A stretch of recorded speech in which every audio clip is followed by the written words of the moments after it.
Hello friends, ST education में आपका स्वागत है।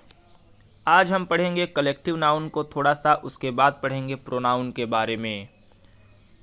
आपको बता दूं कि जितने भी कलेक्टिव नाउन होते हैं उनके साथ सिंगुलर और प्लूरल वर्ब दोनों यूज हो सकती है। तो आइए जानते हैं कि सिंगुलर वर्ब कैसे यूज करेंगे। जब कलेक्टिव नाउन केवल एक यूनिट की तरह व्यवहार करे, यूनिट मतलब एकजुटता को दिखाए, तो ऐसे जगह हम सिंगुलर वर्ब का यूज़ करेंगे। जैसे इस सेंटेंस में the team is playing well, team is लगा है, इसका मतलब है कि टीम एकजुट होकर के अच्छे से खेल रही है, मतलब यूनिट बन गई वो, इसलिए यहाँ इज़ लगा। दूसरा सेंटेंस है the family is moving to a new house. यहाँ फैमिली एक कलेक्टिव नाउन है जिसके साथ इज़ लगा है, क्योंकि फैमिली एक साथ एक जगह से दूसरे जगह मूव कर रही है एकजुट होकर के, इसलिए यहाँ इज़ लगा है। इसी तरह से जहाज़ पर रहने वालों को क्रू कहा जाता है और इसके साथ इज़ लगा है क्योंकि ये एक साथ जहाज़ पर यात्रा कर रहे हैं। अब आइए समझते हैं कि उसी कलेक्टिव नाउन के साथ कैसे प्लूरल वर्ब लग जाती है। जब कोई ऐसी बात बोली जाए जहाँ टीम के हर एक सदस्य को काम करना पड़े, ऐसे जगह पर हमें प्लूरल वर्ब लगाना पड़ेगा। जैसे the team are wearing their uniforms, इसका मतलब है कि टीम के हर एक सदस्य को यूनिफॉर्म पहनना पड़ेगा, इसलिए हमें प्लूरल वर्ब आर लगाना पड़ा।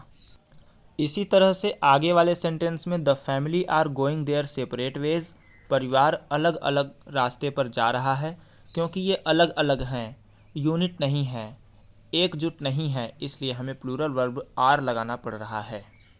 नेक्स्ट सेंटेंस है the orchestra are tuning their instruments. Orchestra मतलब संगीतकारों का एक समूह, क्योंकि ऑर्केस्ट्रा के जितने भी सदस्य हैं वे अपने अपने इंस्ट्रूमेंट को ठीक कर रहे हैं, इसलिए यहाँ आर लगा है क्योंकि वे अलग अलग अपना अपना काम कर रहे हैं। आपको पता होना चाहिए कि कलेक्टिव नाउन के पहले अगर कोई ऐसा एडजेक्टिव आ जाए जो प्लूरल का काम करे, मतलब कोई प्लूरल एडजेक्टिव आ जाए, तो हम कलेक्टिव नाउन को भी प्लूरल करेंगे और उसके साथ प्लूरल वर्ब को भी लगाएंगे। जैसे the two teams are competing against each other. यहाँ टू प्लूरल एडजेक्टिव है जिसके कारण से टीम को टीम्स कर दिया गया और आर लगाया गया। इसी तरह से the several families are planning a joint vacation.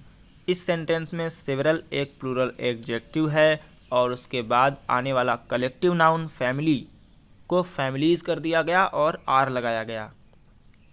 Next sentence में भी the multiple agencies are working together on the project. यहाँ मल्टीपल वर्ड जो है वो प्लूरल एडजेक्टिव है और उसके बाद आने वाला कलेक्टिव नाउन एजेंसी को एजेंसीज कर दिया गया। आइए अब प्रोनाउन के बारे में पढ़ते हैं। A pronoun is a word that takes the place of a noun in a sentence. Pronoun एक ऐसा वर्ड है जो नाउन का प्लेस ले लेता है। जैसे एग्जाम्पल देखते हैं, Rohan is a wise man. Rohan एक बुद्धिमान लड़का है। He is respected by everyone, वह सबके द्वारा रेस्पेक्ट किया जाता है। तो यहाँ आपने देखा रोहन शब्द को दोबारा न यूज़ करके हमने ही लगा दिया। प्रोनाउन के 10 मेन टाइप्स होते हैं। Personal pronoun, possessive pronoun, reflexive pronoun, demonstrative pronoun. पांचवा है interrogative pronoun, indefinite pronoun, distributive pronoun, reciprocal pronoun, emphatic pronoun, relative pronoun. Personal pronoun के अंदर I, we, me, us, you, he, him, she, her, it, they, them आते हैं, जिसे आपको याद करना पड़ेगा। सेकंड है possessive pronoun, mine, ours, yours, his, hers, theirs. ये वर्ड्स पोसेसिव प्रोनाउन हैं और इसे याद रखिएगा कि इन वर्ड्स के बाद कोई भी नाउन नहीं आता। नेक्स्ट है रिफ्लेक्सिव प्रोनाउन, जिसके अंदर myself, ourselves, yourself, yourselves, himself, herself, itself, themselves, oneself आते हैं। नेक्स्ट है डिमॉन्स्ट्रेटिव प्रोनाउन। डिमॉन्स्ट्रेटिव प्रोनाउन के अंदर दिस, दैट, दीज, दोज आते हैं। यह ध्यान रहे कि इनके बाद कोई नाउन नहीं होना चाहिए, हेल्पिंग वर्ब होना चाहिए। जैसे that is my book, that के बाद इज़ है। इंट्रोगेटिव प्रोनाउन हु, हुम, हुज, व्हिच, व्हाट, ये क्वेश्चन वर्ड्स इंट्रोगेटिव प्रोनाउन होते हैं। जब आप किसी सेंटेंस में इन क्वेश्चन वर्ड्स को देखें और उसका आंसर किसी नाउन में देना पड़े, जैसे who is going to the store, तो इसका आंसर आप क्या देंगे? किसी व्यक्ति का नाम बोलेंगे, राम श्याम।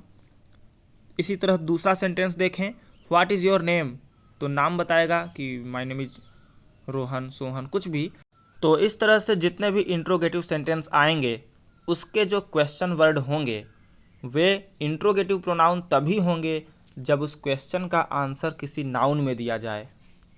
नेक्स्ट है indefinite pronoun. It refers to a non specific person और थिंग। ये किसी अविशेष व्यक्ति को या वस्तु को दिखाता है।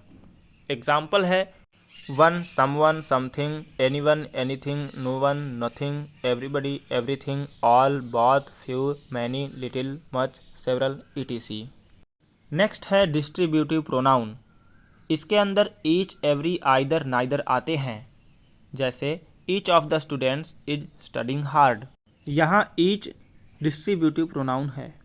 नेक्स्ट है रेसिप्रोकल प्रोनाउन, जो म्यूचुअल रिलेशनशिप यानी आपसी संबंध को दिखाता है।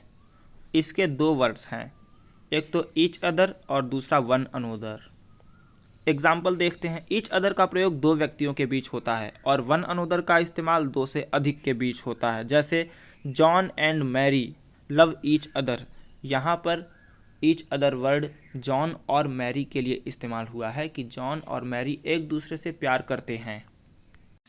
नेक्स्ट है इम्फेटिक प्रोनाउन। रिफ्लेक्सिव प्रोनाउन को ही इम्फेटिक प्रोनाउन कहते हैं जब वह जोर के साथ इस्तेमाल हो। जोर मतलब किसी सब्जेक्ट के तुरंत बाद आएगा तो वह जोर देगा, उस वाक्य में उस बात का जोर देगा, उस सब्जेक्ट की और पहचान कराएगा। For example I my self will finish the project. यहाँ आई के बाद माई सेल्फ आया है, सब्जेक्ट के तुरंत बाद आया है और बहुत जोर दे रहा है वाक्य में आई के ऊपर। जैसे मैं खुद प्रोजेक्ट को पूरा करूँगा, मतलब मैं खुद, तो मैं पर ज़्यादा जोर दे रहा है, इसलिए इसे इम्फेटिक प्रोनाउन कहेंगे। इसी तरह से दूसरा वाक्य है, तीसरा वाक्य भी है। नेक्स्ट है रिलेटिव प्रोनाउन, जो दो सेंटेंसेस यानी दो क्लॉज के बीच कनेक्शन को दिखाता है। और ये वर्ड्स हैं हु, हुम, हुज, व्हिच, दैट। ये 5 वर्ड्स ही हैं जो रिलेटिव प्रोनाउन हैं। आइए एग्जाम्पल देखते हैं। The student who studies hard will succeed. यहाँ हु दो सेंटेंसेस को जोड़ रहा है। आइए कुछ मल्टीपल चॉइस क्वेश्चंस को करते हैं और यह पता लगाते हैं कि हमें प्रोनाउन कितना समझ में आया। पहला क्वेश्चन है which of the following is a personal pronoun, मतलब पर्सनल प्रोनाउन इसमें से कौन सा है, तो बताइए। इसका आंसर होगा ही। सेकेंड क्वेश्चन है इंडेफिनिट प्रोनाउन को पहचानना है, तो बताइए इसमें कौन सा है इंडेफिनिट प्रोनाउन। इसमें इंडेफिनिट प्रोनाउन है समवन। नेक्स्ट क्वेश्चन है which of the following is a reflexive pronoun, मतलब रिफ्लेक्सिव प्रोनाउन इसमें से कौन सा है। मी, माई सेल्फ, आई, माइन, बताइए। रिफ्लेक्सिव प्रोनाउन है माई सेल्फ। नेक्स्ट क्वेश्चन है which of the following is a distributive pronoun. Distributive pronoun कौन सा है। बोथ, ऑल, ईच, फ्यू में से डिस्ट्रीब्यूटिव प्रोनाउन है ईच। नेक्स्ट क्वेश्चन है find the relative pronoun. Relative pronoun बताइए। हु, मी, माई, माइन में से कौन सा है रिलेटिव प्रोनाउन। रिलेटिव प्रोनाउन है हु। नेक्स्ट क्वेश्चन देखते हैं। उससे पहले मैं आपको बोल दूं कि कमेंट करके ज़रूर बताइएगा कि इस तरह से पढ़ने में कैसा लगा।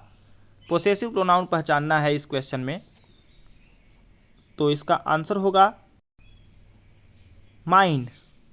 नेक्स्ट क्वेश्चन है रेसिप्रोकल प्रोनाउन से, बताइए कौन सा है reciprocal pronoun. Each, other, one another, my self में से कौन सा है। वन अनोदर है आंसर। नेक्स्ट क्वेश्चन है डिमॉन्स्ट्रेटिव प्रोनाउन को पहचानना है। मैंने बताया है कि प्रोनाउन में जब आप कोई भी प्रोनाउन पढ़ेंगे तो उसमें उस प्रोनाउन के तुरंत बाद नाउन तो आना ही नहीं चाहिए। जैसे this, that, this, those demonstrative pronoun तो होते हैं, लेकिन उनके बाद अगर तुरंत नाउन आ गया तो वो डिमॉन्स्ट्रेटिव एडजेक्टिव हो जाएगा। इसलिए यहाँ सी ऑप्शन सही है, क्योंकि सी ऑप्शन में these are my favourite shoes, these के बाद कोई नाउन न आकर के हेल्पिंग वर्ब आर आया है। अगर वीडियो पसंद आया है तो लाइक करना ना भूलें। इंग्लिश को रोचक और बेहतर तरीके से सीखने के लिए हमारे साथ जुड़े रहें। जय हिंद।